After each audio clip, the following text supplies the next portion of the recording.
Hello everyone, path हाइस academy के YouTube channel में आप सबका स्वागत है। हमारे द्वारा चलाई जा रही है विजय प्रहार सीरीज में मैं आप सबके लिए इंडियन ज्योग्राफी सेक्शन में आज लेके आया हूं भारत के प्रमुख खनिज, उद्योग और भारत की जनसंख्या। तो आइए इस सीरीज को आगे बढ़ाते हैं और सीजीपीएससी प्री को आसान बनाते हैं। चलिए स्टार्ट करते हैं आज का प्रश्न। पहला प्रश्न है, देखिए, खनिज संपदा के संदर्भ में निम्नलिखित कथनों में से कौन से सही है? With reference to mineral resources, which of the following statements is are correct? देखते हैं भाई ऑप्शन क्या क्या है। ऑप्शन ए, जम्मू कश्मीर के रियासी क्षेत्र में लिथियम के अनुमानित संपदा भंडार मिले हुए हैं। एकदम सही है भाई, जम्मू कश्मीर में लिथियम के भंडार मिले हुए हैं हमें। दूसरा बोल रहा है कि भारत अनेक खनिजों तथा लिथियम का, निकेल का तथा कोबाल्ट के लिए आयात पर निर्भर है। एकदम सही है भाई, हम भारत में इसकी जो मात्रा है एकदम कम या फिर ना के बराबर पाई जाती है, तो हम लिथियम, निकेल और कोबाल्ट के लिए आयातों पर डिपेंड रहते हैं। इसलिए इसका आंसर दोनों हो जाएगा, ऑप्शन ए और 2। तो इसका सही आंसर है भाई बी, बोथ 1 और 2। ये रहा पहला प्रश्न आज का। दूसरे प्रश्न की ओर चलते हैं। चलिए भाई, second number question. Second number question है हमारा आज का, निम्नलिखित कथनों पर विचार कीजिए। Consider the following statements. A, magnetite लोहे की उत्तम किस्म होती है। दूसरा है, भारत का लौह अयस्क का उत्पादन में विश्व में प्रथम स्थान है। यह भी सही है भाई, मतलब ये भी 2 ऑप्शन हो गया। तीसरा है, भारत का प्रमुख लौह अयस्क उत्पादन करता राज्य कर्नाटक है। देखिए भाई, पहला बोल रहा है magnetite is the best quality of iron ore. Second बोल रहा है India ranks first in the world in iron ore production. तीसरा है Karnataka is the leading iron ore production state in India. तो फिर बोल रहा है which of the above statements is true. तो देखिए भाई, मैं आपको बारी बारी से बताता हूं।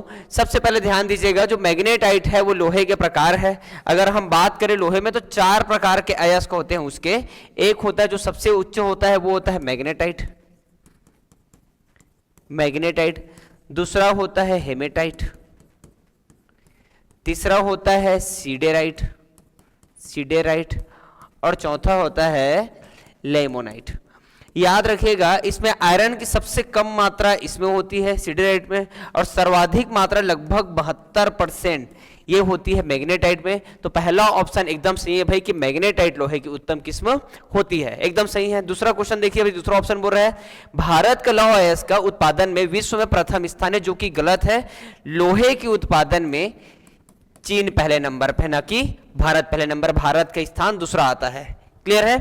थर्ड नंबर है, भारत का प्रमुख लौह अयस्क उत्पादन करता राज्य कर्नाटक है। तो ये एकदम से, ये भाई देखिए, अगर वो प्रथम उत्पादन करता बोलता तो प्रथम उत्पादन करता अगर वो बोलता तो झारखंड आता। अगर प्रथम उत्पादन करता बोलता तो सॉरी झारखंड बोल रहा हूं, सॉरी उड़ीसा आता। अगर प्रथम उत्पादन करता बोलता, लेकिन वो बोल रहे भाई प्रमुख उत्पादन करता, तो कर्नाटक भी आप लोग जान रहे हो कुद्रेमुख भी लौह अयस्क का उत्पादन करने में अग्रणी राज्य है। तो इसका भाई सही हो जाएगा 3 और हो जाएगा 1। तो इसका सही आंसर है 1 और 3, ऑप्शन बी। क्लियर है। आगे चलते हैं। चलिए अगला प्रश्न, तीसरा प्रश्न की ओर। तीसरा प्रश्न, विंध्य शैलों में जिसके वृहद भंडार पाए जाते हैं वह है large deposit found in the Vindhyan rocks are. एक है लाइमस्टोन, ए, बी है बेसॉल्ट, सी है लाइमस्टोन लिग्नाइट और डी है आयरन ओर। तो हम सबको पता है भाई, जो विंध्य श्रेणी की चट्टाने हैं जो अधिकांश करके मध्य प्रदेश एरिया में पाया जाता है, थोड़ा बहुत छत्तीसगढ़ एरिया में पाया जाता है, वो चूने पत्थर की एक श्रेणी है जिसमें भाई चूना पत्थर मिलता है। इसके साथ साथ लिग्नाइट या फिर अन्य चीजें भी हमें प्राप्त होती है। क्लियर है। नेक्स्ट क्वेश्चन की ओर चलते हैं आगे। चौथा नंबर प्रश्न देखिए, बहुत अच्छा प्रश्न है। रासायनिक एवं भौतिक गुण धर्मों के आधार पर खनिजों को कितने भागों में वर्गीकृत किया गया है? On the basis of chemical and physical properties minerals are classified into how many parts? Option A है 2, ऑप्शन बी है 3, ऑप्शन सी है 4 और ऑप्शन डी है 6। तो याद रखिएगा भाई, रासायनिक एवं भौतिक गुणधर्मों के आधार पर खनिज को हम 2 भागों में विभाजित करते हैं। कितने भागों में विभाजित करते हैं? 2 भागों में विभाजित करते हैं, जिसमें प्रमुख होता है, एक होता है धात्विक और एक होता है अधात्विक होता है। क्लियर है? चलिए आगे बढ़ते हैं नेक्स्ट क्वेश्चन की ओर। 5वां नंबर प्रश्न। चलिए, भारत में कोयला उत्पादक प्रमुख क्षेत्रों का गलत युग्म है। पूछा है भाई हमें, गलत युग्म पूछा हुआ है। देखिए, which is the incorrect pair of major coal production region in India? Option A है दामोदर नदी घाटी, झारखंड, पश्चिम बंगाल, फर्स्ट। दूसरा है गोदावरी घाटी, तेलंगाना। सी है महानदी घाटी, छत्तीसगढ़, उड़ीसा। और डी है सोन नदी घाटी, झारखंड, उड़ीसा। देखिए भाई, ऑप्शन ए है Damodar river valley, Jharkhand, West Bengal. Option B है गोदावरी वैली, तेलंगाना। सी है Mahanadi valley, Chhattisgarh, Orissa. Option D है सोन रिवर वैली घाटी, झारखंड, उड़ीसा। तो हम सबको पता है भाई, जो सोन नदी घाटी है ये जनरली मध्य प्रदेश में स्थित है, ना कि झारखंड, उड़ीसा में। तो इसका गलत आंसर हो जाएगा डी। तो इस प्रकार इसका है आंसर डी, सोन नदी घाटी झारखंड, उड़ीसा में नहीं है। ऑप्शन हो जाएगा डी। नेक्स्ट क्वेश्चन की ओर चलते हैं। 6वां नंबर प्रश्न देखिए भाई, भारत में प्रथम जल विद्युत पावर स्टेशन स्थापित किया गया है। देख लो भाई, क्वेश्चन बोल रहा है the first hydro electric power station in India was establish at. पहला है सिंद्रापुंग, दूसरा है ओबरा, तीसरा है श्रीसेलम और चौथा है टेहरी। तो ये बहुत ही अच्छा प्रश्न है भाई, याद रखिएगा। भारत का जो पहला जल विद्युत स्टेशन है वो सिंद्रापुंग है, जो कि अरुणाचल प्रदेश में स्थित है। कहां पर स्थित है? अरुणाचल प्रदेश में।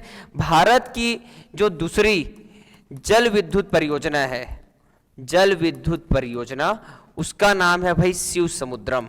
उसका नाम है शिव समुद्रम, जो कि कर्नाटक राज्य में स्थित है। तो इसका सही आंसर हो जाएगा ऑप्शन ए, सिंद्रापुंग। ध्यान रखिएगा, ऑप्शन ए, सिंद्रापुंग। नेक्स्ट क्वेश्चन की ओर आगे बढ़ते हैं। 7वां नंबर प्रश्न, भूतापीय, बहुत अच्छा प्रश्न है ये, भूतापीय ऊर्जा पर आधारित मणिकर्ण विद्युत संयंत्र किस राज्य में अवस्थित है? In which state is the Manikaran geothermal power plant located?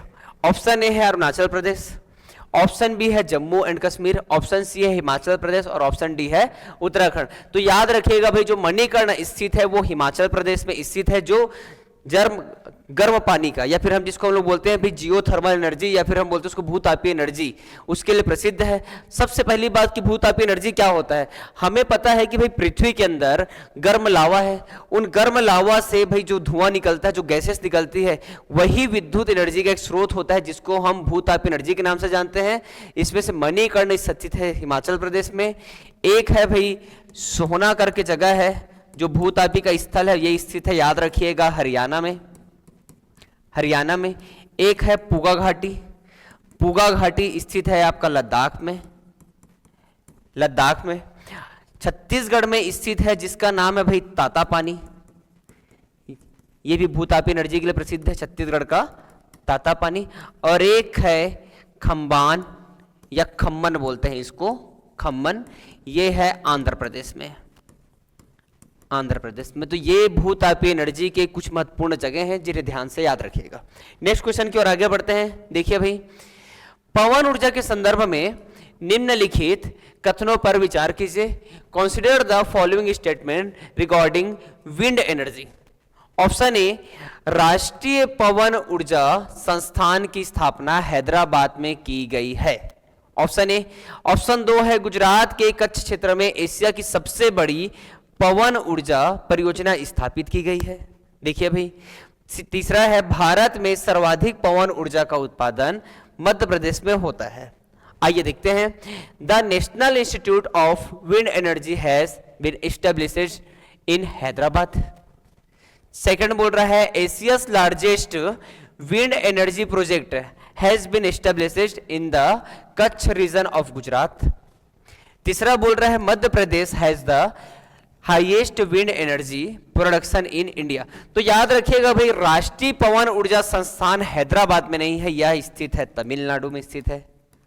Tamil Nadu में स्थित है, तो ऑप्शन 1 हो जाएगा, गलत हो जाएगा। ऑप्शन 2 बोल रहा है गुजरात के कच्छ क्षेत्र में एशिया की सबसे बड़ी पवन ऊर्जा परियोजना स्थापित की गई, एकदम सही है भाई ये। ऑप्शन 3 है भारत में सर्वाधिक पवन ऊर्जा का उत्पादन मध्य प्रदेश में होता है, ये गलत है। सर्वाधिक पवन ऊर्जा का उत्पादन होता है तमिलनाडु में होता है, याद रखिएगा, तमिलनाडु में। तो इसका सही आंसर हो जाएगा option A, only 2 is the correct answer. Next question की ओर आगे बढ़ते हैं। देखिए भाई, देखिए सूची 1 को सूची 2 से, यहां से उद्योग स्टार्ट हो रहे हैं, सूची 1 को सूची 2 से सुमेलित कीजिए। Match list with first and second. देखिए भाई, पहला पूरा ए है जूट, सेकंड है लौह इस्पात, तीसरा है एल्यूमिनियम और चौथा डी है कागज।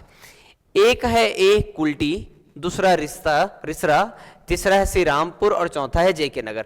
तो याद रखिएगा भाई, सबसे पहले हम मिलाते हैं कागज।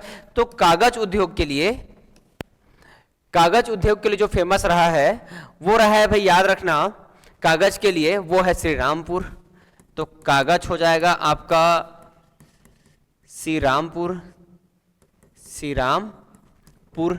हम जानते हैं भाई किसके बारे में, लौह इस्पात के बारे में, लौह इस्पात।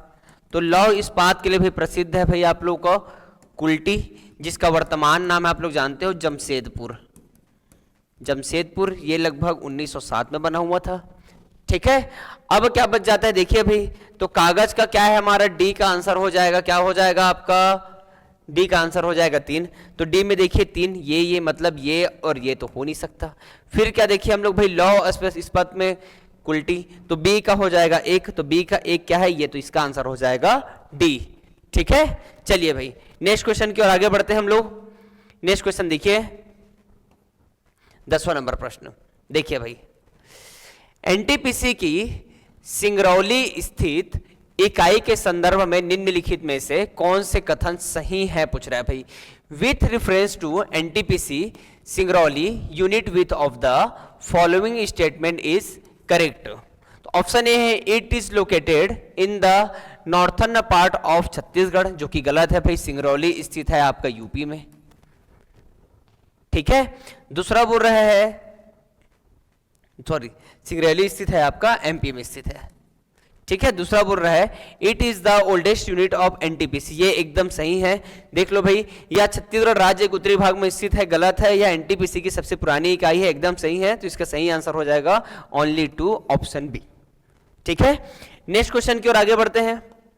देखिए, देश का पहला लौह इस्पात कारखाना कहां स्थापित किया गया। Where was the country's first iron and steel factory established. ठीक है, तो देखिए भाई, ऑप्शन 1 है कुल्टी, ऑप्शन बी है चेन्नई, ऑप्शन सी है हल्दिया और ऑप्शन डी है फोर्ट ग्लास्टर। ठीक है, तो इसका सही आंसर है, अभी अभी हमने देखा था, कुल्टी हो जाएगा, जिसकी स्थापना 1907 में किए थे। यहीं से भारत में औद्योगिकरण की शुरुआत देखने को मिलता है हमें। क्लियर है, नेक्स्ट प्रश्न की ओर आगे बढ़ते हैं। देखिए 12 नंबर प्रश्न, भारत में किस कारखाने की स्थापना औद्योगिकरण की शुरुआत से मानी जाती है। The establish of the bridge factory is India consider to be the beginning of industries. तो अभी अभी मैं बताया हूं आपको भाई, जो टिस्को है, टिस्को, इसकी स्थापना से भारत में किसकी औद्योगिकरण की शुरुआत हमें देखने को मिलती है। तो सही आंसर हो जाएगा ऑप्शन बी हो जाएगा इसका सही आंसर। नेक्स्ट क्वेश्चन की ओर चलते हैं भाई। अगला प्रश्न देखिए भाई, सूची 1 को सूची 2 से सुमेलित करना है। एक है हिंदुस्तान स्टील लिमिटेड, बी है बोकारो स्टील प्लांट, सी है हिंदुस्तान एल्यूमिनियम कंपनी और डी है नेशनल एल्यूमिनियम कंपनी लिमिटेड। ठीक है, देखिए यहां पे दिया सूची 2 में, एक बना हुआ सोवियत रूस संघ के सहयोग से बोल रहे हैं, 2 दिया है जर्मनी, 3 दिया है फ्रांस और डी दिया है संयुक्त राष्ट्र अमेरिका। तो ये आप लोग के लिए होमवर्क है भाई, कमेंट्स करके जरूर इसका आंसर बताइए। बहुत ही आसान प्रश्न है, एल्यूमिनियम उत्पादन से संबंधित आप लोगों ने हमेशा पढ़ा होगा, हिंडाल्को, इंडाल्को, नाल्को, माल्को और बाल्को, ये जो पढ़ा होगा, जिसमें से बाल्को हमारा एक छत्तीसगढ़ में, एक रत्नागिरी महाराष्ट्र में स्थित है। ऐसे ही आपने हिंडाल्को पढ़ा होगा, रेणुकूट, जो कहां है, उत्तर प्रदेश में स्थित है। तो कमेंट्स करके इसका सही आंसर बताइए कि इन चारों ऑप्शन में से इसका सही आंसर क्या होगा। आइए अगले प्रश्न की ओर आगे बढ़ते हैं।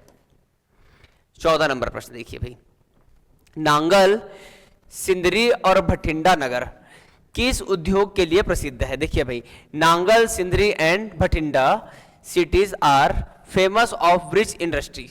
एक है फर्टिलाइजर इंडस्ट्री, सेकेंड बोल रहा है शुगर इंडस्ट्री, सी है कॉटन टेक्सटाइल इंडस्ट्री और डी है एल्यूमिनियम इंडस्ट्री। ऑप्शन ए है उर्वरक उद्योग, ऑप्शन बी है चीनी उद्योग, ऑप्शन डी है सूती वस्त्र और ऑप्शन डी है एल्यूमिनियम। तो याद रखिएगा भाई, जो नांगल, सिंदरी और भटिंडा है वो उर्वरक उद्योग के लिए प्रसिद्ध है। भारत में पहला उर्वरक उद्योग की जो शुरुआत होती है वो देखने को मिलता है हमें भाई तमिलनाडु के रानीपेट से। याद रखिएगा, रानीपेट तमिलनाडु से पहला उर्वरक कारखाना स्थापित किया गया था आजादी के पूर्व। इसका सही आंसर है ऑप्शन ए, फर्टिलाइजर के रूप प्रसिद्ध है भाई। नेक्स्ट क्वेश्चन को चलते हैं। आइए 15 नंबर प्रश्न देखिए, सूर्योदय उद्योग सनराइज इंडस्ट्री से क्या तात्पर्य है? What is meant by sunrise industry? Option A lens industry related to light, B industries where production in done in sunlight, C है industries using solar energy, D है computer telecommunication and micro electronics industry. देखिए भाई, option A बोल रहा है प्रकाश से संबंधित lens उद्योग के लिए फेमस है, बोल रहा है भाई, से तात्पर्य बोल रहा है। बी बोल रहा है वे उद्योग जिसके उत्पादन सूर्य के प्रकाश में किया जाता है, सेकंड बोल रहा है।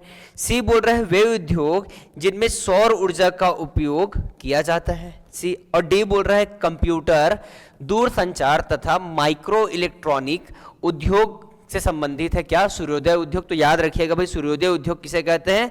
कंप्यूटर, दूरसंचार तथा माइक्रो इलेक्ट्रॉनिक से संबंधित जो उद्योग है, क्षेत्र है, उसको हम सूर्योदय उद्योग के नाम से जानते हैं। इसका सही आंसर हो जाएगा ऑप्शन डी। चलिए अगले प्रश्न की ओर आगे बढ़ते हैं। 16 नंबर प्रश्न देखिए, भारत में औद्योगिक वित्त का शिखर संगठन है, which is the peak organisation of industries finance in India? Option A है IDBI, ऑप्शन बी है RBI, ऑप्शन सी है ICICI और डी है IFCI। तो याद रखिएगा भाई, भारत में लघु एवं मध्यम क्षेत्र के औद्योगिक क्षेत्र को ऋण प्रदान करने वाली जो संगठन है वो है IDBI। याद रखिएगा भाई, industrial development bank of India. तो इसका सही आंसर है ऑप्शन ए। अगले प्रश्न की ओर चलते हैं। देखिए, योजना में कोर सेक्टर का तात्पर्य है in planning core sector reference to. तो ऑप्शन ए बोल रहा है भाई कृषि, ऑप्शन बी है रक्षा, ऑप्शन सी है लौह इस्पात और ऑप्शन डी है चयनित आधारभूत उद्योग। ए है एग्रीकल्चर, बी है डिफेंस, सी है आयरन स्टील और डी है सिलेक्टेड बेसिक इंडस्ट्री। तो याद रखिएगा भाई, चयनित आधारभूत उद्योग को ही हम कोर सेक्टर के नाम से जानते हैं। भारत में 8 ऐसे क्षेत्र हैं, 8 ऐसे क्षेत्र के उद्योग है जिसे हम लोग कोर सेक्टर के उद्योग कहते हैं, कोर सेक्टर के उद्योग कहते हैं। ठीक है, आगे चलते हैं। देखिए नेक्स्ट प्रश्न की ओर आगे बढ़ते हैं। भारत सरकार द्वारा नवीन औद्योगिक नीति की घोषणा कब की गई? When was the new industries policy announced by the government of India? Option A July 24, 1991, option B August 2, 1991, C है अगस्त 15, 1991 और डी है दिसंबर 23, 1991। तो याद रखिएगा भाई, भारत में जब 1990 के आसपास भारत में हमें भाई भुगतान संतुलन कमी देखने को मिला था, देश बहुत ही खराब स्थिति से गुजर रहा था। उसी समय भारत 24 जुलाई 1991 को नई औद्योगिक नीति अपनाता है और इस नई औद्योगिक नीति के अंतर्गत वो लेके आता है भाई LP और G, लिबरलाइजेशन, प्राइवेटाइजेशन और ग्लोबलाइजेशन। हिंदी में बोलो तो निजीकरण, एक हो गया उदारीकरण, ये हो जाएगा उदारीकरण, ये हो जाएगा निजीकरण और G था वैश्वीकरण, वैश्वीकरण जो नए औद्योगिक नीतियों का आधार बना। अगले प्रश्न की ओर आगे बढ़ते हैं। देखिए, भारत सरकार की औद्योगिक नीति के अंतर्गत सरकारी क्षेत्र के लिए आरक्षित उद्योग की संख्या है। Under the industries policy number of industries reserve for the public sector is A2, B है 5, C है 6 और D है 9। तो याद रखिएगा, 2 क्षेत्र ऐसे हैं जिसको भाई सरकारी क्षेत्र के लिए आरक्षित रखा गया। एक है रेलवे, लेकिन जिसका प्राइवेटाइजेशन चालू हो रहा है, और दूसरा है भाई परमाणु क्षेत्र। इन दोनों क्षेत्र को रिजर्व करके रखा गया, बाकी सारे क्षेत्रों में लाइसेंस प्रणाली से आसानी से आप उद्योग लगा सकते हैं। क्लियर है? अगले प्रश्न की ओर आगे बढ़ते हैं। देखिए 20 नंबर प्रश्न, किस उद्योग में निवेश के लिए लाइसेंस प्राप्त करना आवश्यक है? In which industry is it mandatory to obtain a licence for investment? Option A है सीमेंट। बोल रहे कि भाई किस क्षेत्र के लिए आपको लाइसेंस लेना जरूरी है, तो ऑप्शन दिया हुआ है एक सीमेंट उद्योग के लिए, ऑप्शन बी दिया हुआ है कागज उद्योग के लिए, ऑप्शन सी दिया हुआ है मशीन टूल्स उद्योग के लिए, और ऑप्शन डी है सिगरेट निर्माण उद्योग के लिए। तो याद रखिएगा भाई ऑप्शन डी है सिगरेट निर्माण उद्योग के लिए आपको लाइसेंस लेना जरूरी। वर्तमान में 5 क्षेत्र ऐसे हैं जिसमें आपको लाइसेंस लेना जरूरी है। ठीक है, ये 5 क्षेत्र है जिसमें लेना पड़ता है, जिसमें से सिगरेट निर्माण या तंबाकू शामिल होता है। क्लियर है? नेक्स्ट क्वेश्चन क्या आगे बढ़ते हैं, देखिए 21 नंबर प्रश्न। भारत का प्राचीनतम विशाल उद्योग है, विच इज द ओल्डेस्ट, बोल रहा है भाई, देख लो, oldest largest industries in India. Option A cotton textile industry, option B है iron and steel industry, option C है जूट इंडस्ट्री, और ऑप्शन डी है पेपर इंडस्ट्री। तो आप लोग भारत के इतिहास में पढ़ते होंगे भाई कि पूरे प्राचीन भारत में जो सर्व प्रमुख उद्योग रहा है वो सूती वस्त्र उद्योग रहा है। तो इसका सही आंसर हो जाएगा option A is the correct answer. Clear है?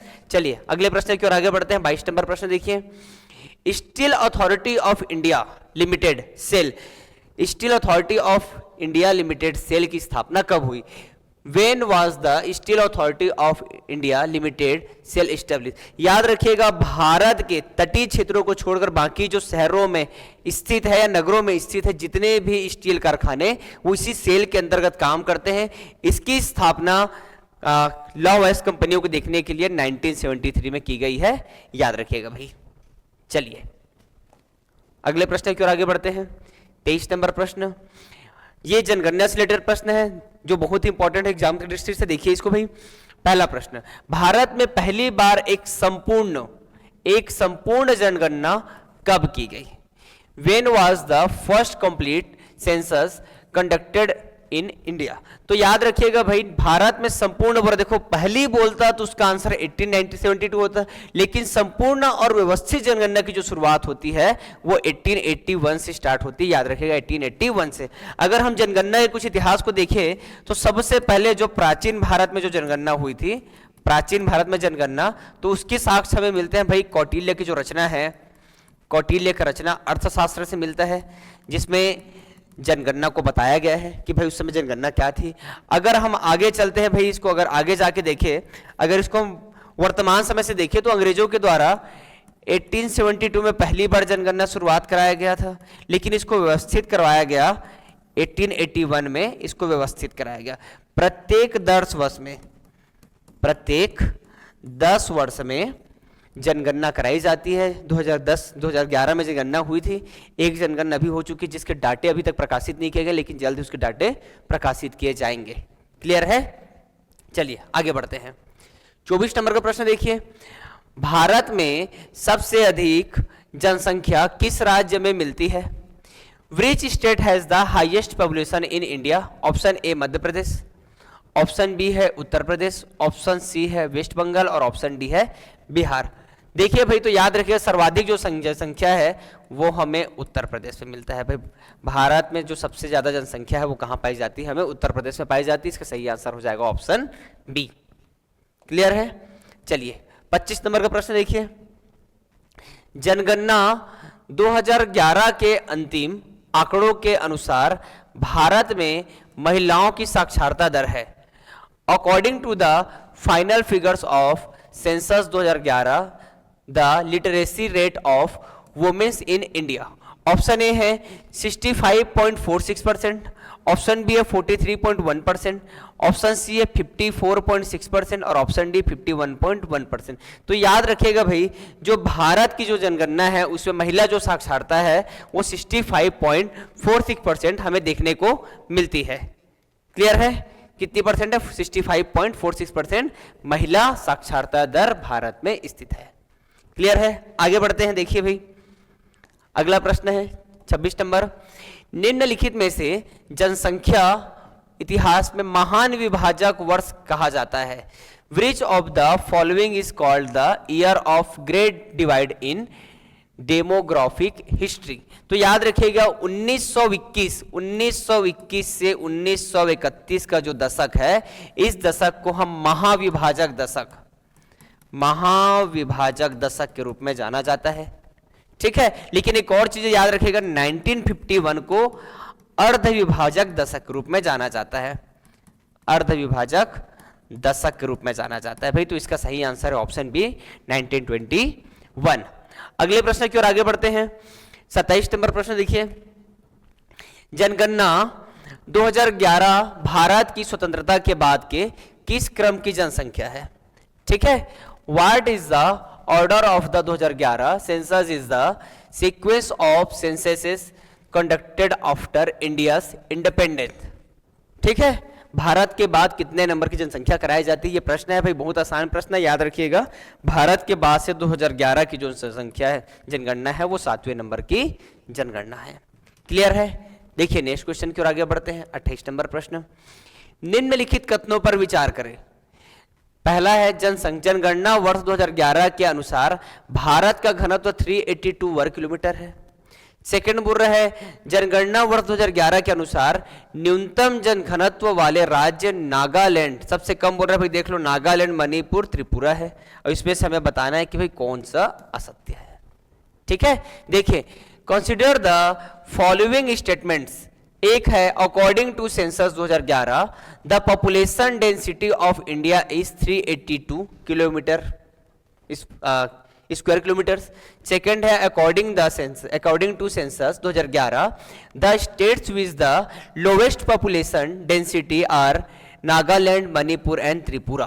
तो देखिए भाई, सबसे पहले जनसंख्या घनत्व क्या होता है? तो जनसंख्या जो घनत्व होता है, ये बताता है भाई, जो जनसंख्या घनत्व है कि जितने भी जनसंख्या है, कुल जनसंख्या, जब इस कुल जनसंख्या को उस कुल एरिया से, क्षेत्रफल से भाग दे देते हैं, तो हमें भी जनसंख्या घनत्व मिल जाता है।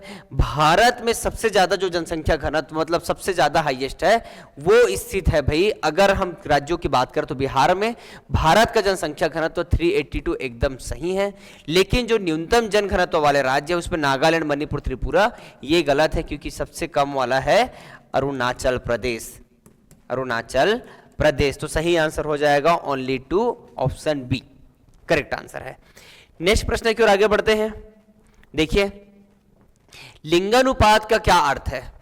What is meant bye sex ratio? Option A, number of females पर 100 मेल्स, 100 पुरुषों पे एक महिला। ऑप्शन बी है, नंबर ऑफ फीमेल्स पर 1000 मेल्स, 1000 पुरुषों पर महिलाओं की संख्या। सी है, नंबर ऑफ मेल्स पर 100 फीमेल्स, बोल रहा है कि भाई पुरुषों की संख्या 100 महिलाओं पर। और डी है, नॉन ऑफ द अबाउ। पहला ऑप्शन आप लोग समझ ही गए होंगे। तो याद रखिएगा, लिंगानुपात निकालते हैं हम प्रति 1000 पुरुषों पर महिलाओं की संख्या के आधार पर निकाला जाता है लिंगानुपात, जिसमें लिंगानुपात में जो सर्वाधिक राज्य है वो है केरल, याद रखिएगा पहले नंबर पे, और जो सबसे कम है वो है हरियाणा। ठीक है, नेक्स्ट क्वेश्चन की ओर आगे बढ़ते हैं। देखिए भाई, 30 नंबर प्रश्न। देखिए, भारत में सबसे अधिक जनसंख्या किस राज्य में मिलती है? Which state has the highest population in India? Option A Madhya Pradesh, option B Uttar Pradesh, option D West Bengal और ऑप्शन डी है बिहार। तो इसका सही आंसर है बी, उत्तर प्रदेश में सर्वाधिक जनसंख्या में देखने को मिलती है। इस प्रकार हमने आज हमारे द्वारा चलाई गई सीरीज में भारत के जनसंख्या, भारत के खनिज और भारत के प्रमुख उद्योगों को हमने समाप्त किया। ये एग्जाम की दृष्टि से, CGPSC 2025 की दृष्टि से महत्वपूर्ण सवाल है। इसे देखिए और अपने तैयारी को बहुत ही आसान बनाइए। चलिए मिलते हैं फिर आगे।